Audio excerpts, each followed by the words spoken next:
Welcome to एशआर English जो this is are Sharma. आज मैं आप लोगों से क्लॉज पर बात करने जा रहा हूं। पिछली वीडियो लेक्चर में मैंने कंजक्शंस पर बात किया था। यदि आप इस वीडियो लेक्चर को अच्छी तरह समझना चाहते हैं तो सबसे पहले आपको कंजक्शन के वीडियो लेक्चर को अच्छी तरह समझ लेना चाहिए। तो let's start this video lecture. सबसे पहले मैं 5 मिनट के अंदर आपको क्लॉज की पूरी निचोड़ को समझा दे रहा हूं, उसके बाद मैं डिटेल में इसे समझाऊंगा। तो ध्यान दीजिए, क्लॉज का अर्थ होता है वाक्यांश या उपवाक्य। वाक्यांश का अर्थ होता है वाक्यों का अंश यानी वाक्यों का खंड, पार्ट। यानी जब दो या दो से अधिक वाक्य एक साथ जुड़े होते हैं तो उनके प्रत्येक पार्ट यानी प्रत्येक सेंटेंस को क्लॉज कहा जाता है। जैसे if you give me blood I will give you freedom. तो यहाँ पर दो सेंटेंस है। If you give me blood एक सेंटेंस हो गया और दूसरा है कि I will give you freedom. तो यहाँ पर दोनों सेंटेंस एक क्लॉज है, यानी if you give me blood एक क्लॉज है और I will give you freedom भी एक क्लॉज है। यानी इसमें दो क्लॉज हैं, इन प्रत्येक को क्लॉज कहा जाएगा। अब आते हैं क्लॉज कितना होता है। तो ध्यान दीजिए, क्लॉज दो प्रकार का होता है। पहला कोऑर्डिनेट क्लॉज होता है, दूसरा सबऑर्डिनेट क्लॉज होता है। कोऑर्डिनेट क्लॉज को पहचानने का नियम यह है कि कोऑर्डिनेट क्लॉज कोऑर्डिनेटिंग कंजक्शन से शुरू होता है। कोऑर्डिनेटिंग कंजक्शन यहाँ दिया हुआ है, ध्यान रखिए। यानी कोई भी सेंटेंस यदि कोऑर्डिनेटिंग कंजक्शन यानी इन कंजक्शन से शुरू हो तो उसे कोऑर्डिनेट क्लॉज कहा जाता है। कोऑर्डिनेटिंग कंजक्शन जैसे एंड, और, बट, लेकिन, और, या, नॉर, न, नहीं, आइदर, और, या तो या, नाइदर, नॉर, न तो न, बोथ, एंड, और, दोनों, भी, येट, या, स्टिल, फिर भी, एज वेल एज, और, अदरवाइज, या इल्स, या लिस्ट। हालांकि लिस्ट आपका सबऑर्डिनेटिंग कंजक्शन में भी जाता है, नहीं तो, यानी अदरवाइज और लिस्ट या आपको इल्स का, ये तीनों का अर्थ होता है नहीं तो। देयरफॉर या सो, इसलिए, नॉट ओनली बट अल्सो, केवल ही नहीं बल्कि। यानी ये सभी कोऑर्डिनेटिंग कंजक्शन है। जब भी कोई सेंटेंस इनसे शुरू हो तो उसे कोऑर्डिनेट क्लॉज कहा जाएगा। क्लियर हो गया। अब नेक्स्ट वही सबऑर्डिनेट क्लॉज क्या होता है। ये भी उसी प्रकार है। जब भी कोई सेंटेंस सबऑर्डिनेटिंग कंजक्शन से शुरू होता है, जैसे इफ़ या वेदर या इन केस, ये तीनों का अर्थ होता है यदि या अगर। बिकॉज क्योंकि, बिफोर के पहले, आफ्टर के बाद, व्हाइल जबकि या वेयर एज जबकि, टिल जब तक, या अनटिल जब तक, या यहाँ जब तक नहीं का भी अर्थ लगेगा। व्हेन जब, या की क्या, वेयर कहाँ, सॉरी जहाँ, की कहाँ, वेयर एवर जहाँ कहीं या जहाँ जहाँ, डैट जो या की, हु जो या की या कौन, की कौन एक ही में लगेगा। हाउ एवर फिर भी होता है, या दो या ऑल दो, हालांकि या फिर भी, या इन ऑर्डर डैट ताकि।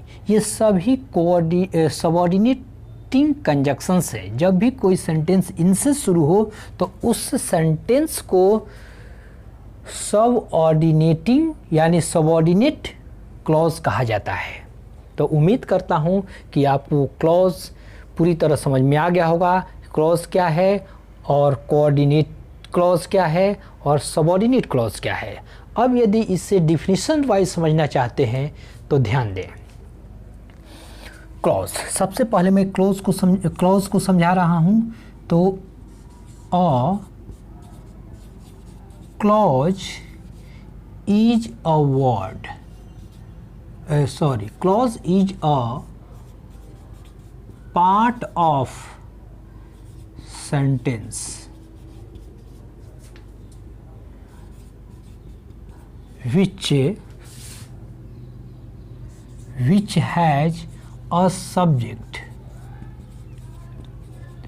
and a predicate। प्रीडिकेट का अर्थ होता है विधेय, जिसको सेंटेंस से स्पष्ट करेंगे हम लोग।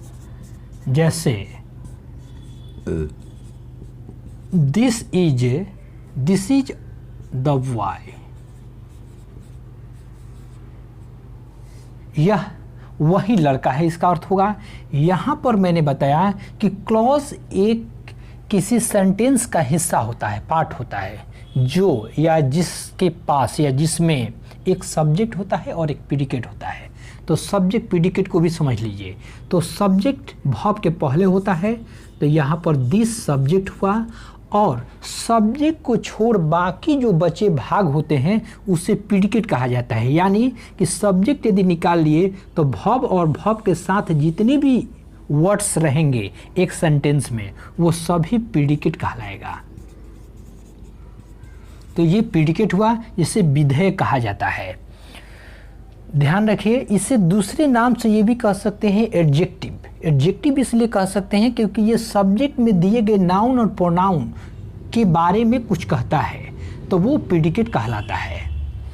और जब भी कोई शब्द नाउन प्रोनाउन के बारे में कहलाएगा तो वो एडजेक्टिव भी होता है। तो एक प्रकार के ये एडजेक्टिव का ही सेंटेंस में काम करता है।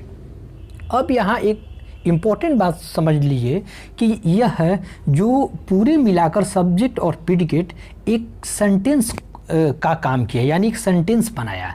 तो यहाँ हम इसमें एक ही सेंटेंस है, इसमें दो या दो से अधिक सेंटेंस नहीं है, इसलिए हम इसे सेंटेंस कहेंगे। और इसी के साथ यदि और भी सेंटेंस इंक्लूड हो जाते हैं तो इससे यानी इसके प्रत्येक पार्ट को हम लोग क्लॉज कहेंगे। इसे दूसरे नाम से भी हम लोग कह सकते हैं। पहले हम लोग एग्जाम्पल के रूप में समझें। This is the boy who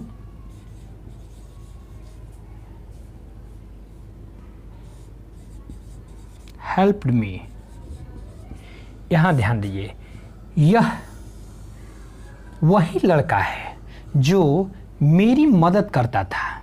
who helped me, यहाँ समझें तो ये अकेला सेंटेंस नहीं है, इसके साथ और भी सेंटेंस है। तो यदि यह अकेला है जैसा कि यहाँ पर, तो ये सेंटेंस कहलाएगा। अब यही जाकर और भी सेंटेंसों के साथ जुड़ गया तो इनके प्रत्येक पार्ट को, यानी इसमें दो पार्ट हैं, एक और दो, तो इनको अब क्लॉज हम लोग कहने लगेंगे। Clause, CLAUSE। क्लॉज का अर्थ होता है वाक्यांश, वाक्यों का खंड या वाक्यों का अंश भी हम लोग कहते हैं। और भी ले सकते हैं, और भी एक से अधिक वाक्य को हम लोग ले सकते हैं। जैसे I took the purse and I took the purse, went to shop and bought a pen। यहाँ कह रहा है कि मैंने अपने पर्स को लिया और went to shop और दुकान चला गया और एक पेन खरीद कर लाया। तो यहाँ तीन पार्ट है, यानी ये सभी मिलाकर तो एक सेंटेंस, ये सेंटेंसेस हुए, लेकिन इन सेंटेंसों में तीन सेंटेंस है जिन प्रत्येक सेंटेंस को ही हम लोग क्लॉज कहेंगे। क्लॉज, ये भी क्लॉज है, ये भी क्लॉज है और ये भी एक क्लॉज है, यानी इसमें तीन क्लॉज हुए। तो जब भी कोई सेंटेंस एक सिंगल होगा, एक क्लॉज में होगा, तो उसे क्लॉज न कहकर हमें एक सेंटेंस कहना चाहिए। और जब भी उसके साथ, किसी सेंटेंस के साथ दो या दो से अधिक सेंटेंस जुड़ा हो तो उनके प्रत्येक सेंटेंसेस को क्लॉज कहा जाएगा। और इन सभी को मिलाकर यदि कहेंगे तो हम लोग सेंटेंस कहेंगे, और अलग अलग यदि बात करेंगे प्रत्येक सेंटेंस को तो यहाँ पर हम क्लॉज कहेंगे। जो कंपाउंड सेंटेंस में है, क्योंकि एंड है और एंड जिस सेंटेंस को जोड़ता है वो कोऑर्डिनेटिंग कंजक्शन होता है, और कोऑर्डिनेटिंग कंजक्शन से जुड़े हुए सेंटेंस को कंपाउंड सेंटेंस कहते हैं। और एंड जैसा कि यहाँ पर दिया है कोऑर्डिनेटिंग कंजक्शन, इसके बाद वाला जो भाग है एंड के बाद वाला वो कोऑर्डिनेट क्लॉज कहलाएगा। अब एक और हम लोग डिफिनीशन यहाँ स्पष्ट कर सकते हैं कि a sentence is a sentence which has one or more than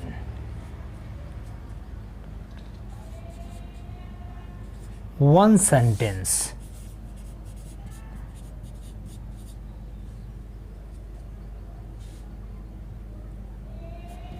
It's every part, यानी पार्ट का मतलब यहां हुआ सेंटेंस, इज कॉल्ड क्लॉज। यहां मैंने बताया कि a sentence which has one न कहकर हम लोग मोर देन वन कहें तो ज़्यादा बेहतर होगा, क्योंकि वन कहेंगे तो एक सेंटेंस हो जाएगा, क्योंकि ये दो से अधिक सेंटेंस जुड़े होते हैं क्लॉज में। A sentence which has more than one sentence, यानी जिस सेंटेंस में एक से अधिक सेंटेंस होता है। इट्स एवरी सेंटेंस, इसके प्रत्येक सेंटेंस को क्लॉज कहा जाता है। जैसे यहाँ पर देखें कि एक नहीं है, यहाँ पर एक से अधिक है, यहाँ पर दो है और यहाँ पर दो, यहाँ तीन है, 4 5 या जितने भी सेंटेंस होंगे वो सभी सेंटेंस क्लॉज कहलाने लगेंगे, यानी वो प्रत्येक पार्ट यानी प्रत्येक सेंटेंस क्लॉज कहलाने लगेंगे। तो इसका अर्थ हुआ कि अ सेंटेंस विच हैज, यानी जिस सेंटेंस में एक से अधिक सेंटेंस होता है, इसके प्रत्येक सेंटेंस को क्लॉज कहा जाता है। उम्मीद करते हैं कि आपको समझ में आ गया होगा। अब आते हैं हम लोग कोऑर्डिनेट सेंटेंस क्या है या कोऑर्डिनेट क्लॉज क्या है। हम लोग सेंटेंस और क्लॉज में बहुत ही घनिष्ठ संबंध को स्पष्ट कर रहे हैं, और वहीं हुए केवल प्रयोग में अंतर है। प्रयोग के कारण ही इसे अलग अलग सेंटेंस या क्लॉज कहा जा रहा है, यह ध्यान रखिए। कोऑर्डिनेट क्लॉज, अब आते हैं क्लॉज स्पष्ट हो गया, कोऑर्डिनेट क्लॉज क्या है। तो ध्यान रखिए, हम इसकी जिक्र कर रहे हैं कोऑर्डिनेट का, तो लिखेंगे इट इज अ, या इसे और भी नाम से हम लोग बोलते हैं, ये ध्यान रखिए। कोऑर्डिनेट को हम लोग इंडिपेंडेंट, INDEPENDENT इंडिपेंडेंट क्लॉज भी कहते हैं। इसको मेन क्लॉज भी कहते हैं, MAIN मेन CLAUSE क्लॉज। इसको हम लोग प्रिंसिपल PRINCIPL प्रिंसिपल क्लॉज भी कहते हैं। यानी कोऑर्डिनेट क्लॉज को हम लोग इतने नाम से जानते हैं। अब यदि लेते हैं इसको इस नाम से तो और ज़्यादा स्पष्ट होगा बातों को, जैसे इंडिपेंडेंट क्लॉज के नाम से पढ़ेंगे तो और अच्छा होगा। तो ध्यान रखिए, अ clause which does not depend on another clause to completes its meaning, such a clause is called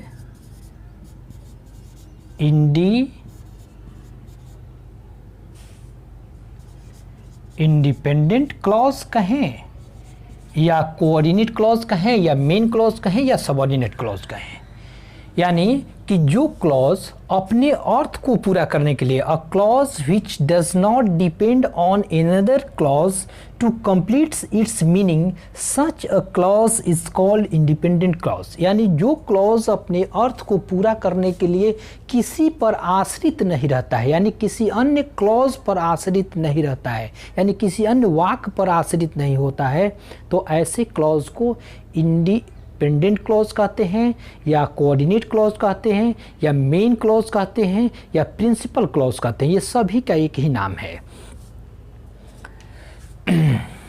जैसे यहाँ इसका स्ट्रक्चर भी हम लोग समझ सकते हैं, STRUCTUR स्ट्रक्चर। यहाँ पर जब दो वाक्य जुड़ा रहेगा तो प्रत्येक वाक्य में INDEPENDEND इंडिपेंडेंट क्लॉज इधर भी रहेगा और प्लस ये कंजक्शन एक जुड़ेगा, तो जो कंजक्शन जुड़ेगा यहाँ कोऑर्डिनेटिंग कंजक्शन होगा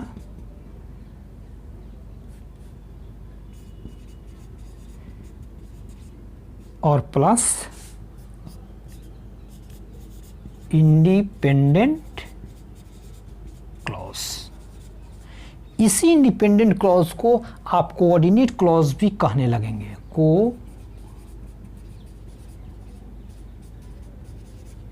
क्योंकि यह कोऑर्डिनेटिंग कंजक्शन से जुड़ा है तो यही इंडिपेंडेंट क्लॉज कोऑर्डिनेट क्लॉज भी कहलाने लगेगा।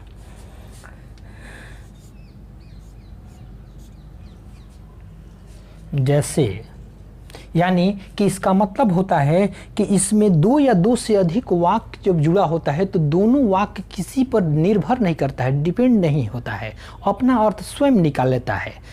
जैसे I am poor but my brother is rich. यहाँ कह रहा है कि मैं गरीब हूँ लेकिन मेरा भाई जो है वो अमीर है। तो यहाँ पर देखिए मैं गरीब हूँ, ये बात कहने से लग रहा है कि पूरी बात स्पष्ट हो गया, इसमें कुछ छिपा हुआ नहीं है। लेकिन कह रहा है कि मेरा भाई, हाँ लेकिन के बाद जो वाक्य जुड़ा माई ब्रदर इज रिच, मेरा भाई धनी है, तो यहाँ भी बात कहने से लग रहा है कि यहाँ भी कोई बात छिपा नहीं है। यानी अलग अलग वाक्य बोलेंगे तो ऐसा नहीं लगेगा कि एक वाक्य दूसरे वाक्य पर निर्भर कर रहा है, यानी कि एक वाक्य से ऐसा नहीं लग रहा है कि दूसरा कोई बात छिपा रहा है। यानी एक वाक्य ही से ही अलग अलग स्पष्ट हो जा रहा है कि ये अलग अलग क्या है। यानी आई एम पुअर, मैं गरीब हूँ और मेरा भाई धनी है। तो ये सभी इंडिपेंडेंट क्लॉज होगा या इसको आप कह सकते हैं कोऑर्डिनेट। सी से कोऑर्डिनेट और सी से क्लॉज, कोऑर्डिनेट क्लॉज। यहाँ भी इंडिपेंडेंट क्लॉज कहें या कोऑर्डिनेट क्लॉज कहें, जो कोऑर्डिनेटिंग कंजक्शन से जुड़ा है। वहीं एक और सेंटेंस देखिए,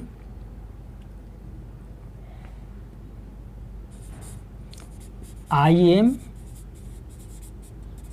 reading, I am reading and he is making a noise.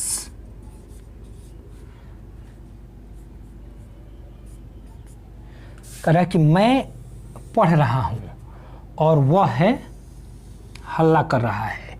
तो यहाँ दोनों वाक्य एक दूसरे पर निर्भर नहीं कर रहा है, यानी कि डिपेंड नहीं अर्थ लगाने के लिए, दोनों अपना अर्थ स्वतंत्र रूप से लगा ले रहा है। यानी कि ये इंडिपेंडेंट क्लॉज है, ये भी, या इसको कोऑर्डिनेट क्लॉज भी कह सकते हैं। हालांकि हम लोग ज़्यादातर देखते हैं कि जिस सेंटेंस में कोऑर्डिनेटिंग कंजक्शन जुड़ा हो जिस सेंटेंस के पहले, उसको ही कोऑर्डिनेट क्लॉज कहा जाता है, ज़्यादा बेहतर है।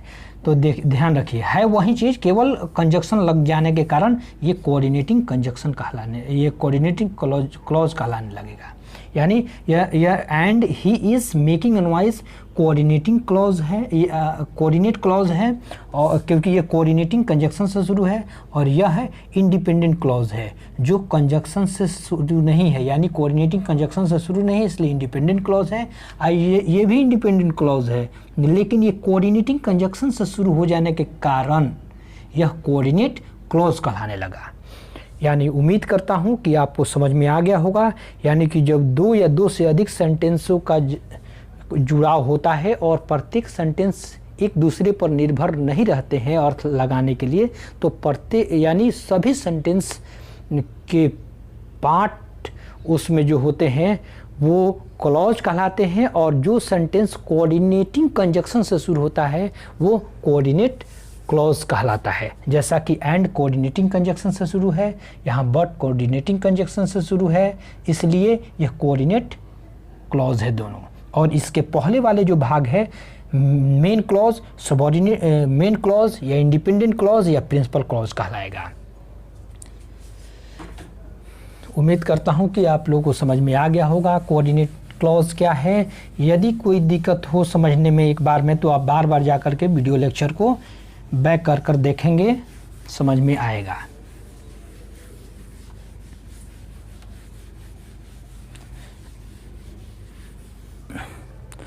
अब हम चलते हैं सबऑर्डिनेट क्लॉज। तो ध्यान रखिए, सबऑर्डिनेट क्लॉज का दूसरा नाम हम लोग डिपेंडेंट क्लॉज भी कह सकते हैं। डिपेंडेंट क्लॉज भी इसको कहा जाता है, या तो सबऑर्डिनेट क्लॉज कहिए या डिपेंडेंट क्लॉज कहिए। अब यह क्या होता है, तो नाम से ही आपको स्पष्ट हो जाना चाहिए कि डिपेंडेंट क्लॉज माने डिपेंड होता है, आश्रित होता है किसी चीज़ पर, यानी किसी सेंटेंस पर। तो यही डिफिनीशन हम लोग स्पष्ट करेंगे। यानी सबऑर्डिनेट क्लॉज क्या है, तो इट इज ए या अ क्लॉज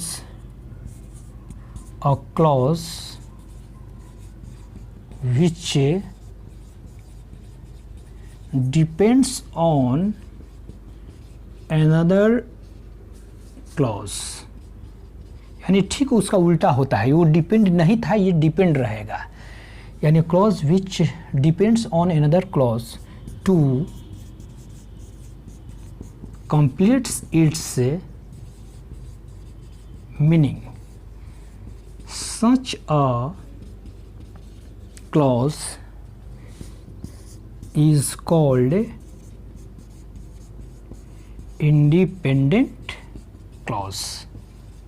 यानी जो क्लॉज यानी वाक्यांश किसी अन्य वाक्यांश पर, यानी किसी अन्य वाक्य पर अपने अर्थ को पूरा करने के लिए आश्रित होता है, ऐसे क्लॉज को डिपेंडेंट क्लॉज कहा जाता है। यानी कि इसको ये भी कह सकते हैं अ clause which does not complete its meaning,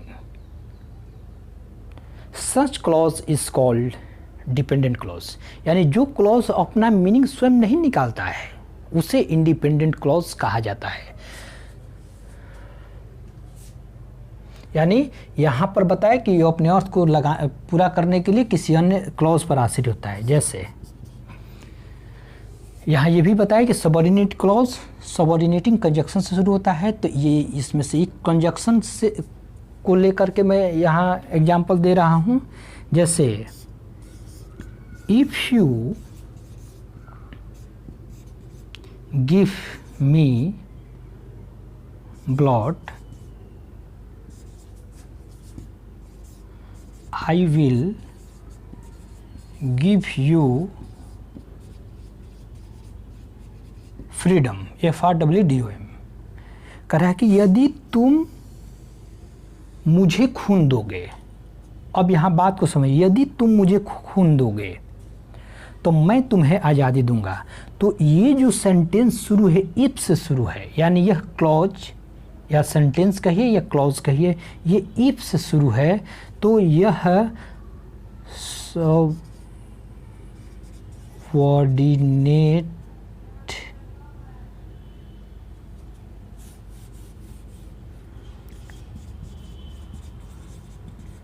subordinate clause है।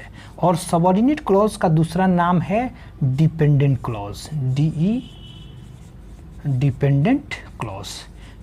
अब ये कह रहा है कि यदि तुम मुझे खून दोगे, अब इस बात को समझिए, कह रहा है कि यदि तुम मुझे खून दोगे, इसका मतलब है कि लग रहा है कि और भी कुछ आगे बोलने वाला है, यानी कि इतना बोल देने से हमारा अर्थ स्पष्ट नहीं हो रहा है, आगे भी लग रहा है कि कुछ वाक्य होना चाहिए तभी पूरा होगा। यानी कि आगे कह रहा है कि मैं तुम्हें आज़ादी दूंगा, यानी तभी मैं तुम्हें आज़ादी दूंगा। तो यहाँ पर ये जो क्लॉज है इंडिपेंडेंट क्लॉज है, यानी स्वतंत्र क्लॉज है। यहाँ देखिए, I will give you freedom, मैं तुम्हें आज़ादी दूंगा, ये बात कह रहा है। तो इस बात से स्पष्ट हो रहा है कि यह किसी पर आश्रित नहीं है अपने अर्थ को लगाने के लिए, इसलिए यह इंडिपेंडेंट क्लॉज है। तो हम ये भी कह सकते हैं इसको दूसरी भाषा में, इस सबऑर्डिनेट क्लॉज को, कि subordinate clause depends on independent clause to complete its meaning, यानी अपने अर्थ को लगाने के लिए जो सबऑर्डिनेट क्लॉज होता है वो इंडिपेंडेंट क्लॉज पर आश्रित होता है। यानी जब तक ये सेंटेंस यानी इंडिपेंडेंट क्लॉज नहीं रहेगा, इस यानी सबऑर्डिनेट क्लॉज का अर्थ पूर्ण नहीं होगा। यानी कि स्ट्रक्चर हम कह सकते हैं कि INDEPENDENT इंडिपेंडेंट क्लॉज की जगह पर हम डिपेंडेंट कहते हैं, डिपेंडेंट क्लॉज कहें या इसको सबऑर्डिनेट क्लॉज कहें। इंडिपेंडेंट क्लॉज और यहाँ पर सबऑर्डिनेट कंजक्शन आएगा, S से सबऑर्डिनेट और C से कंजक्शन और फिर इंडिपेंडेंट क्लॉज। ये ऐसे जुड़ा हो तो ध्यान रखिएगा, वो सेंटेंस जो होता है वो सभी सेंटेंस मिल करके यदि बात करें, यानी dependent clause DEP dependent clause और इंडिपेंडेंट क्लॉज, तो इसको कॉम्प्लेक्स सेंटेंस कहा जाता है, जो हम लोग आगे का अध्ययन करेंगे।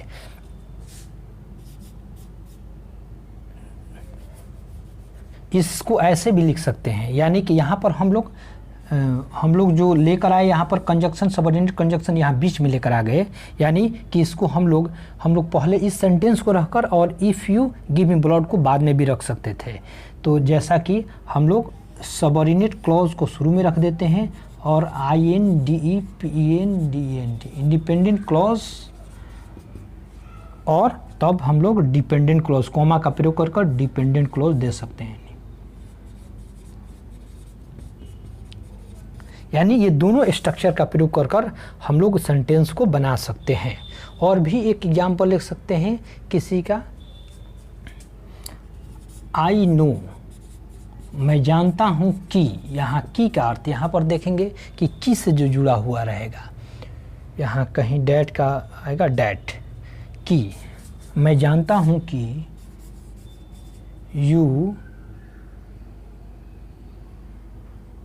यू आर ऑनेस्ट, तुम ईमानदार हो। तो यहाँ ध्यान रखिए, मैं जानता हूँ कि, तो यहाँ पर जो जोड़ा जो वर्ड यह कंजक्शन है, और कौन कंजक्शन है, को सबऑर्डिनेट कंजक्शन है। तो इस वाले पार्ट को हम सबऑर्डिनेट क्लॉज कहेंगे, सबऑर्डिनेट क्लॉज कहेंगे। इसके बाकी बचे वाक्य को हम लोग इंडिपेंडेंट क्लॉज कहेंगे, इंडिपेंडेंट क्लॉज कहेंगे। यानी कि इसे हम लोग डिपेंडेंट क्लॉज भी कह सकते हैं, क्योंकि यहाँ से स्पष्ट मैं जानता हूँ कि, मैं जानता हूँ, ये वाक्य इतना बोलने से हमारा बात स्पष्ट हो जा रहा है।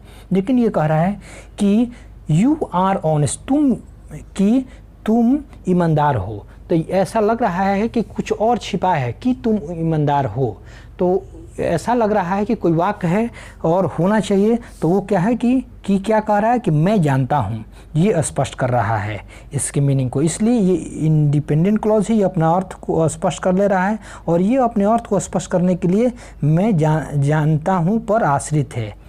और ये दोनों मिल करके हमारा सेंटेंस जो बना वो कॉम्प्लेक्स सेंटेंस बना। ये हम लोग आगे के सेंटेंस को चर्चा करने वाले हैं, यानी पढ़ने वाले हैं इसके नेक्स्ट वीडियो लेक्चर में। तो उम्मीद करता हूँ कि आपको समझ में आ गया होगा। इनसे जब कोई सेंटेंस शुरू हो तो वो सबऑर्डिनेट क्लॉज कहलाएगा, इनसे यदि कोई सेंटेंस शुरू हो तो वो कोऑर्डिनेट क्लॉज कहलाएगा। अब यदि बात करें आगे की तो सबऑर्डिनेट क्लॉज के 3 पार्ट होते हैं, इसकी भी हम लोग जिक्र कर लें। इसको भी आपको अच्छी तरह समझना हो तो 1 बाय 1 कर आप अच्छी तरह वीडियो को पीछे जा कर के समझ लेंगे। अब यदि कहते हैं सब ऑर्डिनेट क्लॉज के पार्ट यदि कहें तो ये 3 क्लॉज हैं। एक है कि नाउन क्लॉज, दूसरा एडजेक्टिव क्लॉज और तीसरा एडवर्ब क्लॉज। जो नाउन क्लॉज है ये किसी नाउन के अर्थ को पूर्ण करते हैं, यानी नाउन जहां आना चाहिए वहां पर प्रयोग होते हैं और ये सब्जेक्ट ऑब्जेक्ट दोनों का प्लेस लेते हैं, यानी दोनों के स्थान पर प्रयोग हो सकते हैं। नाउन क्लॉज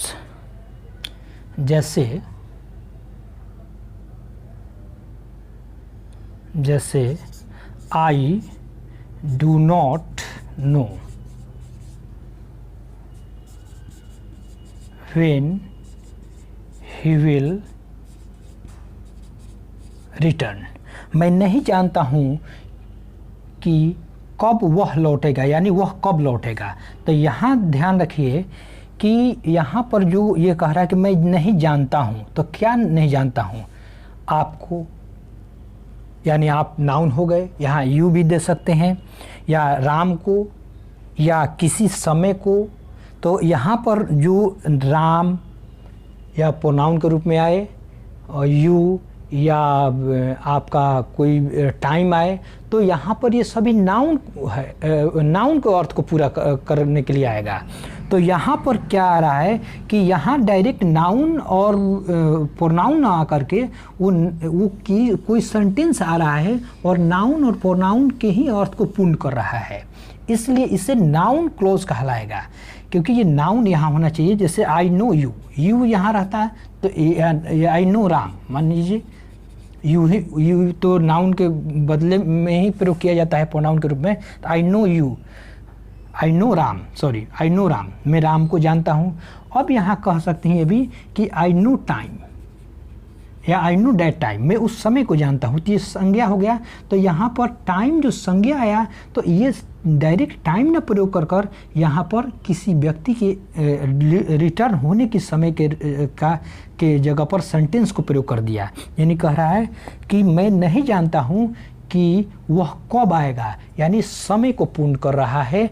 तो यहाँ पर हमारा ये क्लॉज जो होगा ये नाउन, टाइम यहाँ नाउन है इसलिए नाउन क्लॉज कहलाएगा ये, है ना।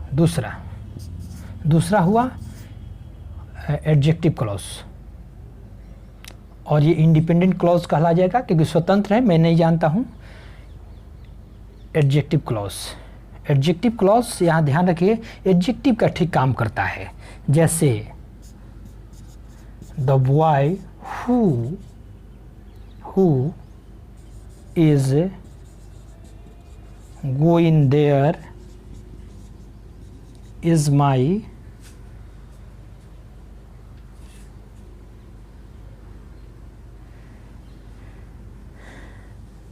फ्रेंड। कह रहा है कि लड़का जो जा रहा है, तो कौन जा रहा है, कोई लड़का जा रहा है जो नाउन को बता रहा है यहाँ पर।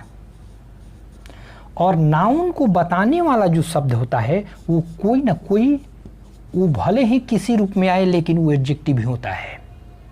तो यहाँ पर जो ये पार्ट जो बचा वो कौन बचा, वो एडजेक्टिव वाले पार्ट बचा। यानी कि यहाँ पर जो पीछे प्रयुक्त नाउन के बारे में बता रहा है, तो यहाँ पर ये सेंटेंस को हम लोग इस क्लॉज को एडजेक्टिव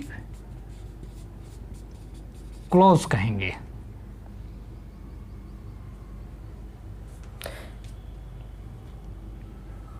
या ये भी कह सकते the boy who loves me, लड़का जो मुझसे प्यार करता है। तो जो मुझसे प्यार करता है, तो ये जो मुझसे प्यार करता है, तो जो किसको बता रहा है, लड़का को बता रहा है। इसलिए जो भी वर्ड किसी भी नाउन को बताए या उसके बारे में कहे तो वो एडजेक्टिव ही होता है। तो ये यहाँ पर एक वर्ड ना आकर के पूरे सेंटेंस से हम किसी एक नाउन के बारे में बता रहे हैं, इसलिए यह सेंटेंस जो है यानी एडजेक्टिव क्लॉज होगा, क्योंकि कोई ना कोई सेंटेंस ही एक क्लॉज होता है जो सेंटेंस के साथ ज्वाइंट होता है। तीसरा अगला है तीसरा adverb clause, I stood up, as soon as SOON, soon as the bell ring। कह रहा है कि I stood up, मैंने खड़ा हुआ, वैसा ही as soon as जैसे ही मैंने खड़ा हुआ घंटी बज गई। तो यहाँ पर जो है, यहाँ पर स्टूड अप एक वर्ब है। अब वर्ब के जो बारे में बता रहा है, जैसे ही खड़ा हुआ किसको बता रहा है, वर्ब को। जैसे ही खड़ा हुआ तो घंटी बज चुकी। तो यहाँ पर वर्ब के बारे में जो बताए या वर्ब की जो विशेषता बताए वो वर्ड एडवर्ब कहलाता है। और यहाँ पर एक वर्ड से न कर एक सेंटेंस के माध्यम से यहाँ पर किसी सेंटेंस को या वर्ब को बताया जा रहा है यहाँ पर, या सेंटेंस के वर्ब को बताया जा रहा है, इसलिए यह सेंटेंस एडवर्ब क्लॉज कहलाएगा। तो उम्मीद मैं करता हूँ कि आप लोग को अच्छी तरह समझ में आ गया होगा। यदि किसी प्रकार का समझने में कोई त्रुटि हुआ हो तो आप हमें कमेंट बॉक्स में कमेंट कर बताएंगे। और यदि आप लोगों को ये वीडियो समझ में आया हो तो इसे लाइक सब्सक्राइब करना नहीं भूलेंगे। तो thank you for watching this video.